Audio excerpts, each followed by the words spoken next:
بالله من الشيطان الرجيم. بسم الله الرحمن الرحيم. رب اشرح لي صدري ويسر لي أمري واحلل عقدة من لساني يفقهوا قولي.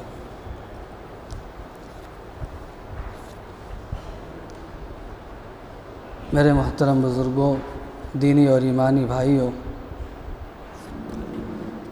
اس سے قبل یہ تذکرہ آ چکا ہے کہ مشرکین مکہ نے آپ صلی اللہ علیہ وسلم کی نبوت و رسالت کی تصدیق کے لیے اور آپ کی صداقت و حقانیت کو جانچنے کے لیے 3 سوالات بنیادی طور پر کیے تھے۔ ایک سوال روح سے متعلق تھا اور دوسرا سوال اصحاب کہف سے متعلق تھا۔ اصحاب کہف سے متعلق جو سوال تھا اس کا جواب ابھی دیا گیا ہے، اور روح سے متعلق جو سوال تھا اس کا جواب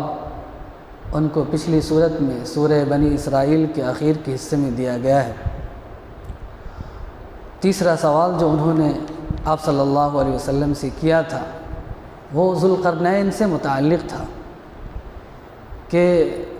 ذوالقرنین کون تھا اور اس کے ساتھ کیا حالات پیش آئے تھے اور اس کے بارے میں کیا تفصیلات ہیں۔ یہ سوال آپ صلی اللہ علیہ وسلم سے کیا گیا تھا۔ اللہ تبارک و تعالیٰ کا ارشاد ہے وَيَسْأَلُونَكَ عَنْ ذِي الْقَرْنَيْنِ، کہ یہ لوگ آپ سے ذوالقرنین کے تعلق سے سوال کرتے ہیں۔ ظاہر سی بات ہے کہ یسألونک سے مراد یہی مشرکین مکہ ہیں جن کو یہودیوں نے یہ سوالات بتلائے تھے کہ اگر تم اس شخص کو جانچنا اور پرکھنا چاہتے ہو تو یہ سوالات ان سے کرو، اگر وہ نبی ہوں گے تو بتلا دیں گے، اور اگر نعوذ باللہ جھوٹے اور کاذب ہوں گے تو یہ بات نہیں بتلا سکیں گے۔ بہرحال ان تینوں کا جواب اللہ تبارک و تعالیٰ نے وحی نازل فرما کر حضور اکرم صلی اللہ علیہ وسلم کے ذریعے سے مشرکین مکہ کو دلوایا۔ ایک سوال یہ ہے کہ ذوالقرنین کون ہے اور ذوالقرنین نام کی وجہ کیا ہے؟ تو اس سلسلے میں مفسرین کے درمیان بہت سارے اقوال نقل کیے گئے ہیں اور بہت سارے اختلافات بھی نقل کیے گئے ہیں۔ بعض مفسرین کی رائے یہ ہے کہ ذوالقرنین ایک بادشاہ تھا اور اس کے نام کی وجہ یہ ہے کہ اس نے 2 زلفیں رکھی ہوئی تھیں جس کی وجہ سے اس کا نام ذوالقرنین پڑا۔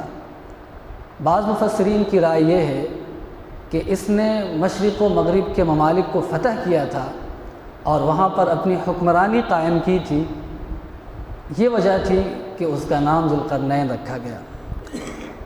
بعض لوگوں نے یہ نقل کیا ہے کہ ان کی پیشانی پر دونوں جانب سینگ کی طرح کے کچھ نشانات تھے جس کی وجہ سے ان کا نام ذوالقرنین پڑا، اور بعض مفسرین کی رائے یہ ہے کہ ان کی پیشانی پر چوٹ کے نشانات تھے جس کی وجہ سے ان کا نام ذوالقرنین پڑا۔ قرن کے معنی سینگ کے ہوتے ہیں، 2 سینگوں والا، تو ان کی زلفیں تھیں اس وجہ سے، یا چوٹ کے نشانات تھے اس وجہ سے ایسا معلوم ہوتا تھا کہ ان کی پیشانی پر سینگ نکلے ہوئے ہیں۔ تو یہ وجہ مفسرین کرام نے بیان فرمائی ہے۔ قرآن مجید میں ذوالقرنین کے واقعے سے متعلق جو بھی باتیں ذکر کی ہیں وہ بس اتنی ہیں کہ وہ ایک نیک صالح بادشاہ تھا، عدل پرور بادشاہ تھا، اور اس نے مشارق و مغارب کا سفر کیا تھا، پوری دنیا پر اس نے اپنی حکمرانی قائم کی تھی، اور مشرق کے بالکل اخیر کے حصے تک، دنیا کے اخیر کنارے تک، اور مغرب کے بالکل اخیر کے علاقے تک اس نے سفر کیا تھا اور وہاں کے ممالک کو فتح کیا تھا، اور پھر شمال کی جانب بالکل اخیر کے حصے تک سفر کیا اور ایسے مقام پر پہنچا جہاں پر کچھ قومیں آباد تھیں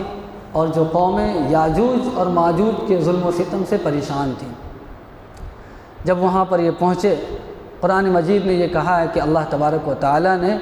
ان کو، یعنی اس بادشاہ کو، ہر طرح کے دنیاوی وسائل اور سامان عطا فرمائے تھے ان کے مقصد کی تکمیل کے لیے، تو جب یہ اس مخصوص علاقے کے پاس شمالی علاقے کے اخیر حصے میں پہنچے تو وہاں کی قوموں نے ان سے شکایت کی کہ ہم یاجوج اور ماجوج جو ایک فتیل اور سرکش قوم ہے اس کے ظلم و ستم سے پریشان ہیں۔ تو انہوں نے وہاں پر دو پہاڑوں کے درمیان کا جو خلا تھا، ایک درہ تھا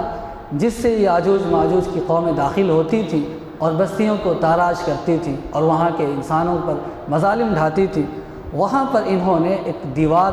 قائم کی اور دیوار قائم کر کے یاجوج اور ماجوج کے ظلم و ستم سے ان کو رہائی اور نجات عطا فرمائی۔ تو قرآن مجید نے بس اتنی بات ذکر کی ہے کہ وہ ایک شخص تھا، بادشاہ تھا، نیک اور صالح انسان تھا۔ یہ سوال جب مشرکین مکہ نے کیا تھا اور یہودیوں کے کہنے پر کیا تھا، اور جب یہ جواب، ان سوالوں کے جواب ان کو دیے گئے تو وہ مطمئن ہو گئے۔ اس سے یہ پتہ چلتا ہے کہ یہ سوالات بہت زیادہ اہمیت کے حامل نہیں تھے ان کے درمیان بھی۔ یہی وجہ ہے کہ انہوں نے پھر پلٹ کر سوال نہیں کیا کہ ذوالقرنین کہاں پہ رہتا تھا اور اس کے مزید حالات کیا ہیں، انہوں نے کوئی سوال نہیں کیا۔ اور قرآن مجید کا معاملہ یہ ہے کہ قرآن مجید قصص اور تاریخ کی اتنی ہی باتیں نقل کرتا ہے جو کسی ضروری بات کو سمجھنے پر موقوف ہو، یا جس سے دینی اور دنیاوی کوئی مسئلہ متعلق ہو اور جس کو ذکر کیے بغیر کوئی دینی یا دنیاوی مسئلہ سمجھ میں نہ آئے، ان کو ذکر کرتا ہے۔ قرآن مجید چونکہ قصے اور تاریخ کی کتاب ہے نہیں، اسی لیے قرآن مجید نے مختصراً ذوالقرنین کا تذکرہ کیا ہے۔ اور ذوالقرنین سے متعلق جو بھی باتیں مفسرین کرام نے نقل فرمائی ہیں اور علماء نے کتابوں میں درج کیا ہے، وہ ساری باتیں اور ساری روایتیں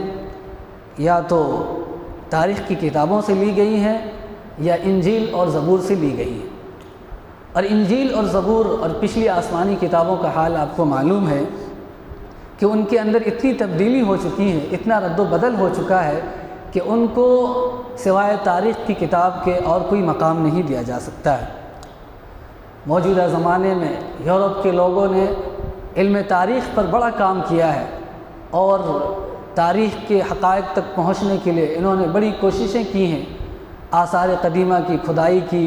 اور وہاں سے جو نکلنے والے کتبات ہیں ان کو مطالعہ کرنے کی کوشش کی، اور جو پرانے واقعات تھے، قدیم واقعات تھے، ان کو پڑھنے کی کوشش کی اور حقائق تک رسائی حاصل کرنے کی کوشش کی۔ لیکن معلوم ہے آپ کو کہ ان کتبات سے یا ان آثار قدیمہ کی کھدائی سے زیادہ جو پچھلے واقعات بیان کیے گئے ہیں ان واقعات کی تصدیق اور تائید ہو سکتی ہے۔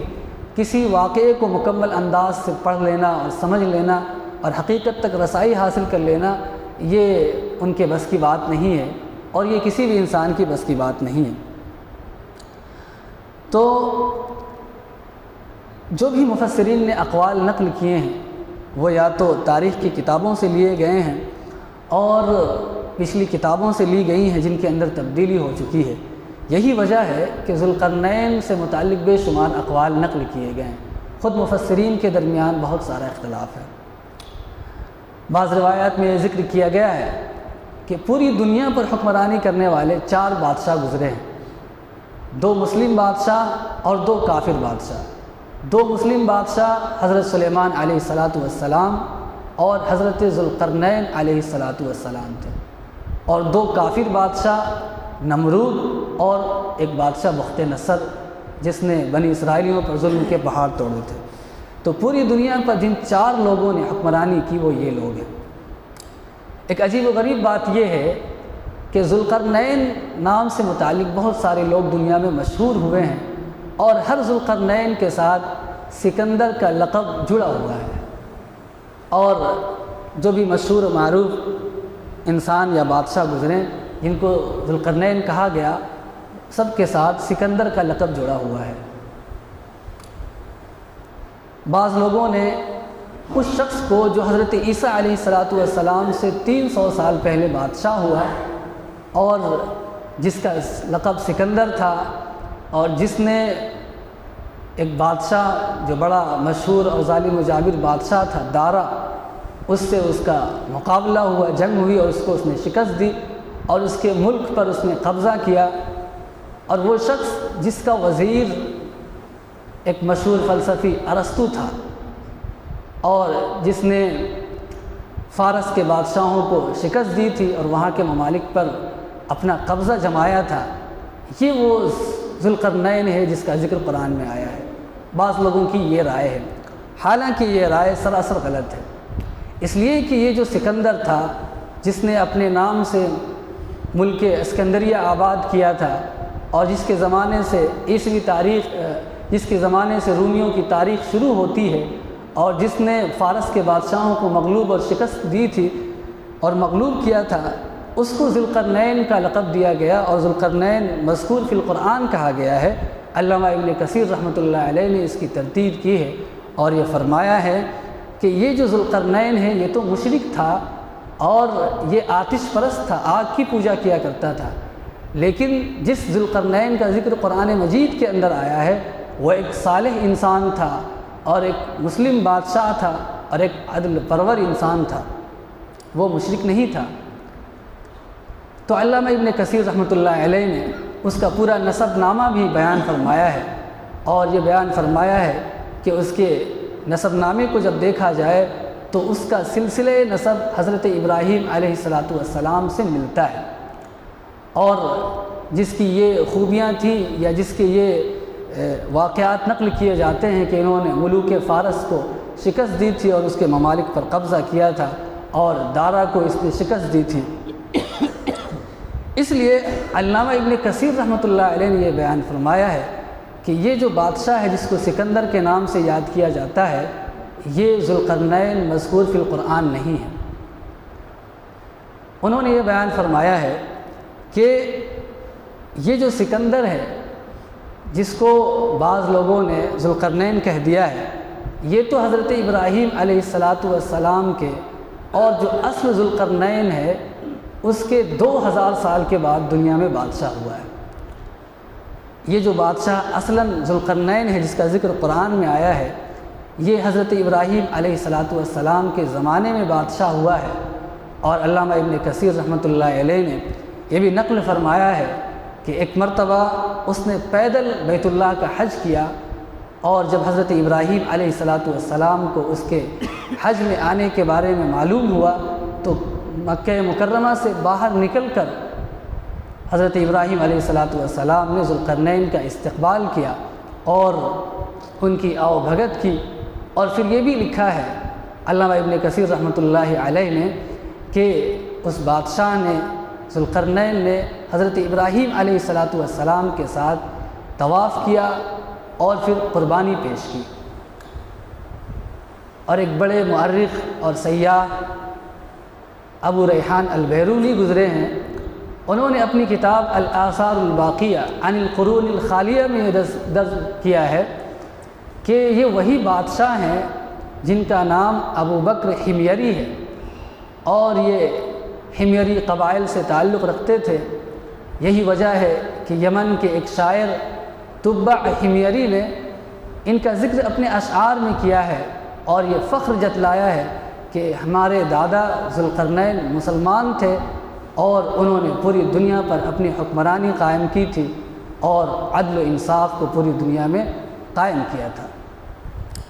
تو علامہ ابن کثیر رحمۃ اللہ علیہ کی تحقیق سے یہ بات تو معلوم ہو گئی کہ وہ ذوالقرنین جس کا لقب سکندر ہے اور جس کو سکندر مقدونی یا سکندر یونانی یا سکندر رومی کہا جاتا ہے، وہ اصلاً ذوالقرنین نہیں ہے۔ علماء کو اور بعض لوگوں کو اس سلسلے میں مغالطہ لگا ہے، اس لیے انہوں نے اس کو ذوالقرنین قرار دے دیا ہے، حالانکہ یہ بات غلط ہے۔ اور علامہ ابن کثیر رحمۃ اللہ علیہ نے اپنی تفسیر کے اندر، اپنی تاریخ کے اندر البدایہ والنہایہ کے اندر جہاں پر یہ تذکرہ فرمایا ذوالقرنین کے بارے میں بحثیں کی ہیں، وہاں پر ایک لفظ انہوں نے انہ کان نبیًا کا لفظ استعمال کیا ہے، جس سے یہ محسوس ہوتا ہے کہ ان کے نزدیک، یعنی حضرت علامہ ابن کثیر کے نزدیک ذوالقرنین نبی تھے، لیکن انہوں نے خود ایک دوسرے مقام پر ایک قول نقل فرمایا ہے، اور وہاں پر یہ بات انہوں نے ذکر کی ہے کہ جمہور کا موقف یہ ہے، اور اس رائے کو حضرت علی مرتضیٰ رضی اللہ تعالی عنہ سے نقل فرمایا ہے کہ وہ نبی نہیں تھا، بلکہ وہ ایک صالح اور مومن شخص تھا۔ تو پتہ چلا کہ جمہور کی رائے یہ ہے کہ وہ ایک نیک شخص تھا اور مسلمان تھا، نبی نہیں تھا۔ تو اس طرح کی بہت ساری اقوال تفسیر کی کتابوں میں نقل کیے گئے ہیں۔ بعض اقوال اور میں انشاءاللہ آپ کے سامنے ذکر کروں گا۔ حفظ الرحمن سیوہاروی رحمۃ اللہ علیہ، جنہوں نے قصص القرآن کے نام سے کتاب لکھی ہے اور اس کے اندر ایک الگ قول نقل فرمایا ہے، انشاءاللہ اس کا تذکرہ آئندہ کی تفسیر میں کیا جائے گا۔